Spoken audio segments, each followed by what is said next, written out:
ஒதுக்குனாங்களாமா.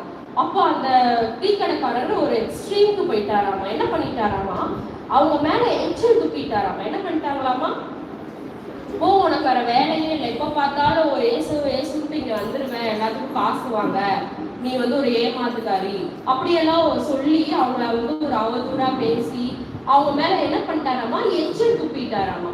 அது நம்மளுக்கு எவ்வளோ அது ஹர்ட் ஆகும்ல, நமக்கு எவ்வளோ கஷ்டமா இருக்கும். நம்மளை சீன் சொன்னாலே நம்ம மனசு கஷ்டமாகும்.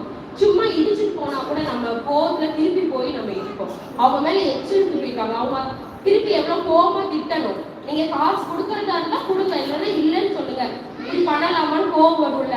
ஆனா அவங்க கோவமே பண்ணலையாமா. கோவப்படாம அவர்கிட்ட இந்த கையில நீங்க எச்சு துப்பிட்டீங்க, இதை நான் உங்களோட காணிக்கைய நான் எனக்கானதா நான் வச்சுக்கிறேன், ஆனா நீங்க எங்க குழந்தைங்களுக்கு ஏதாவது கொடுங்கன்னு இந்த கையை காட்டினாங்களாமா. சரி, எவ்வளவு பொறுமையா இருந்திருக்காங்கல்ல, எவ்வளவு பொறுமையா இருந்திருக்காங்க. உடனே அந்த யார் அவங்க மேல எச்சல் துப்பினாரோ அவருக்கு கண்ணீர் வந்துருச்சாமா, அழுக வந்துருச்சாமா.